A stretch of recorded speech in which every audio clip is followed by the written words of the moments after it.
അസ്സലാമു അലൈക്കും. Welcome to Islamic media. പുണ്യ റബീഹ് ആഗതമായി. സൂക്ഷിക്കേണ്ട നഹ്സ് ദിനങ്ങൾ ഏതൊക്കെയാണെന്ന് നോക്കാം. റബീഉൽ അവ്വൽ ആരംഭം കുറിച്ചത് ആഗസ്റ്റ് 25 തിങ്കളാഴ്ചയാണ്. നമ്മുടെ സുപ്രധാന കാര്യങ്ങൾ ആരംഭം കുറിക്കാൻ ഏറ്റവും നല്ല മാസമാണ് ഇത്. റബീഉൽ അവ്വൽ മാസത്തിൽ ആരെങ്കിലും കുറ്റിയടിച്ച് വീട് നിർമ്മാണം ആരംഭിച്ചാൽ അവർക്ക് ഐശ്വര്യവും സന്തോഷവും കളിയാടും.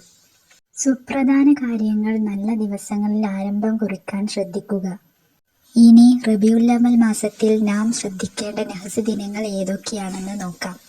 3, 4, 5, 13, 16, 21, 24, 25, 28 എന്നീ ദിവസങ്ങളിൽ ശ്രദ്ധിക്കുക.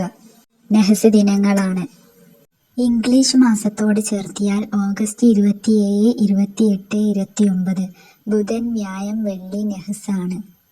അടുത്ത മാസം സെപ്റ്റംബർ 6 ശനി, സെപ്റ്റംബർ 9 ചൊവ്വ, സെപ്റ്റംബർ 14 ഞായർ നഹ്സാണ്. സെപ്റ്റംബർ 17 ബുധൻ മാസത്തിലെ അവസാന ബുധനായി വരും. പ്രധാന കാര്യങ്ങൾ ചെയ്യാതിരിക്കലാണ് നല്ലത്, നഹ്സാണ്.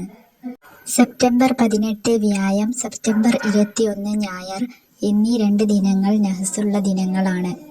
ഈ ദിവസങ്ങളൊക്കെ ശ്രദ്ധിക്കുക. അസ്സലാമു അലൈക്കും.